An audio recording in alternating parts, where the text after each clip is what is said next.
Hello everyone, today we are going to start from biology, chapter number 11, enhancement of food production.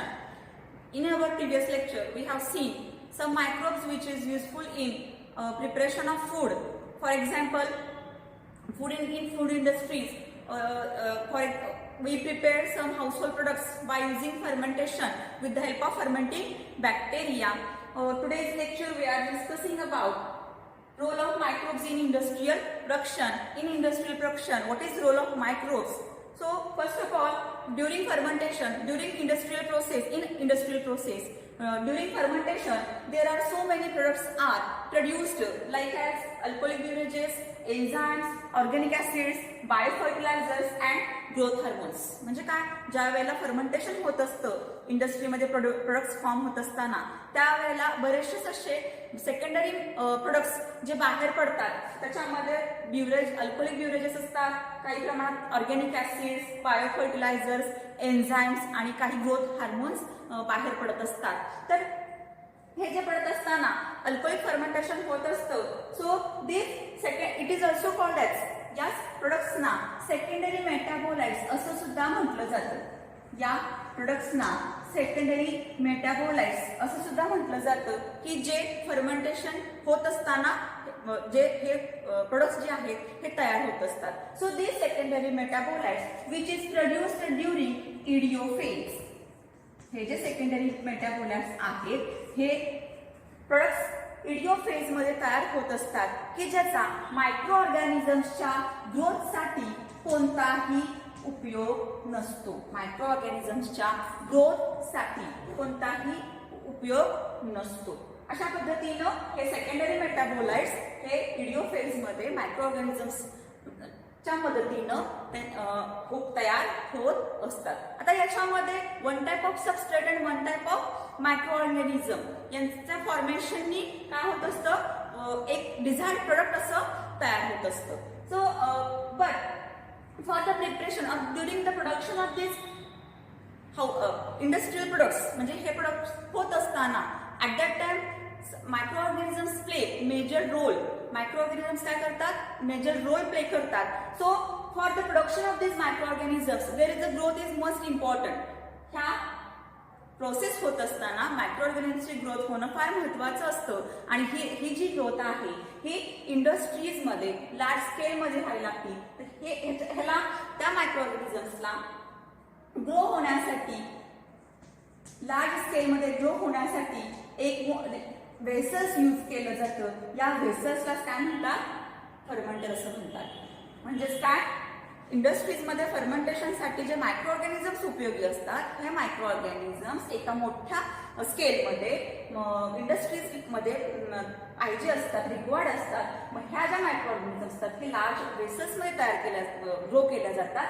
मग तर त्या large वेसल्सला काय म्हटलं जातं, फर्मेंटर असं म्हटलं जातं. आता हे लार्ज वेसलमध्ये हे जे मायक्रो ऑर्गॅनिझम्स ह्या लार्ज वेसल किंवा फर्मेंटरमध्येच का ग्रो केलं जातात, बिकॉज दिस फर्मेंटर प्रोव्हाइड, हे फर्मेंटर काय करतं, this fermenter provide controlled environment for the growth of the micro organism. म्हणजे त्या मायक्रो ऑर्गॅनिझमला पाहिजे असलेल्या ग्रोथसाठी पाहिजे असलेला एन्व्हायरमेंट जे आहे हे या फर्मेंटर कडून काय दिलं जातं, प्रोव्हाइड केलं जातं. म्हणून लार्ज वेसल म्हणजेच फर्मेंटरचा यूज हा इंडस्ट्रीजमध्ये ग्रोथ ऑफ मायक्रो ऑर्गॅनिझमसाठी काय केला जातो, केला जातो. ग्रोथ मायक्रो ऑर्गॅनिझमच्या ग्रोथसाठी केला जातो.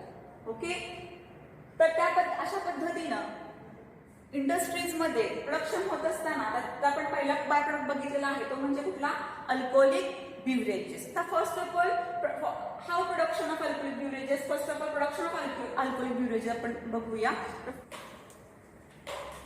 In industry production, first of all alcoholic beverages, we will see here alcoholic beverages. First of all beverage. Beverage it means what? Beverage म्हणजे काय? It is a liquid. Beverage म्हणजे काय? It is a liquid and which is useful or prepared for drinking. Drinking purpose साठी आपण काय करतो, बेवरेजेसचा use करतो. आता आपण डे टू डे लाईफ मध्ये कुठले बेवरेजेस असे आहेत की ज्याचा आपण उपयोग करतो तुम्हाला माहिती आहे. फॉर एक्झाम्पल टी आहे, कॉफी, त्यानंतर wine,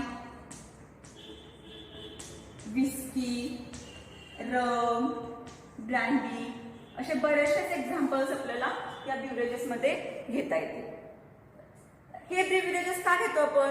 because it acts as a stimulant म्हणून ऍक्ट करतात, म्हणजे आपल्या बॉडीत उत्तेजन आणण्याचा प्रयत्न करतात. फॉर एक्झाम्पल, आपण जर समजा आपल्याला जर थकवा आला तर आपण काय करतो? कॉफी घेतो किंवा चहा घेतो, की जेणेकरून काय होतं, आपल्याला त्यावेळेत थोडंसं फ्रेश वाटतं.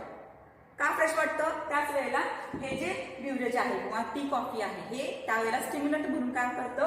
ऍक्ट करतं. Okay, so this alcoholic beverages which is prepared by using fermentation, alcoholic fermentation. And here alcoholic fermentation, for this alcoholic fermentation there are especially some bacteria, some yeast are used. हे alcoholic fermentation साठी काही yeast किंवा bacteria काय असतात? Useful असतात. especially microbes like yeast is used for the fermentation. आता इथं मी yeast लिहिलेलं आहे, Saccharomyces cerevisiae or ellipsoides नावाचं जे yeast आहे याला also called ब्रीवर्स ईस्ट, याला ब्रीवर्स ईस्ट सुद्धा म्हटलं जातं.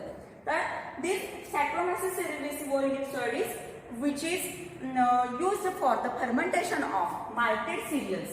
हे जे आहे malted cereals आणि काय? Fruit juice. बघा, Saccharomyces cerevisiae or ellipsoides हे एक ईस्ट आहे, एक प्रकारचं, याला ब्रीवर्स ईस्ट असं म्हटलं जातं. की हे ईस्ट याचं फर्मेंटेशन कोणासोबत केलं जातं? माल्टेड सिरियल्स आणि फ्रूट ज्यूस सोबत केलं जातं. आणि यांच्या बरोबर त्यांचं फर्मेंटेशन होऊन Saccharomyces cerevisiaeचं आपल्याला काय बाय प्रोडक्ट मिळतं? आपल्याला काय मिळतं? इथेनॉल. हा काय मिळतो? बाय प्रोडक्ट मिळतो. त्यांच्या फर्मेंटेशनमुळे इथेनॉल हा काय मिळतो? बाय प्रोडक्ट मिळतो. आणि नंतर आपल्याला अल्कोहोलिक बिव्हरेजेस यांचं या फॉर्म मध्ये आपल्याला काय मिळतात? काही प्रोडक्ट्स मिळतात. काय मिळतात? काही प्रोडक्ट्स मिळतात. ओके, आता हे जे अल्कोहोलिक बिव्हरेजेस आहेत, काही वाईन विस्की सारखे जे आहे ते काही विदाउट डिस्टिलेशननी काही बिव्हरेजेस तयार केले जातात, काही विथ डिस्टिलेशन तयार केले जातात. तर यामध्ये तुम्हाला ह्याचा इम्पॉर्टन्स जर बघायला गेलो आपण तर traditionally these are most useful in food as well as drink also. Traditionally याचा खूप मोठ्या प्रमाणावर यूज आहे फूड मध्ये पण आणि काय ड्रिंकिंग मध्ये पण. तर फॉर एक्झाम्पल इन साऊथ इंडियामध्ये ट्रॅडिशनली फार मोठा याचा काय केला जातो? वापर केला जातो. तर काय केलं जातं की शुगर, फर्मेंटेड शुगर हे एक्स्ट्रॅक्ट केले जाते. तर कोणापासून? कोकोनट ट्री आणि पाम ट्री यांच्या एक्स्ट्रॅक्ट पासून फर्मेंटेशन केलं जातं. आणि जे लिक्विड किंवा जे बिव्हरेज तयार होतो तर त्याचा इथं ताडी नावाचं जे आहे हे ड्रिंक अल्कोहोलिक बिव्हरेज मध्ये मोठ्या प्रमाणावर ट्रॅडिशनली यूज केलं जातं. तर कुठं? साऊथ इंडियामध्ये. त्याचबरोबर आपण जर दुसरं एक्झाम्पल घेतलं गोवामध्ये फेनी नावाची एक वाईन आहे. कुठली? फेनी नावाची वाईन आहे. तर ही खूप मोठ्या प्रमाणावर प्रसिद्ध आहे, फेमस आहे तिथं. की जी कशापासून तयार केली जाते? कॅश्यू नट पासून. पेडिसिल्स ऑफ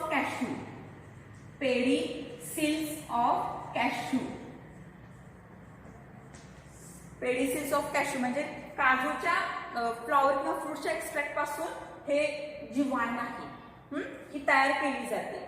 ज्याचा मोस्ट इम्पॉर्टंट कुठं आहे? गोवामध्ये. आणि या वाईनला काय नाव देण्यात आलेलं आहे? फेनी असं नाव देण्यात आलेलं आहे.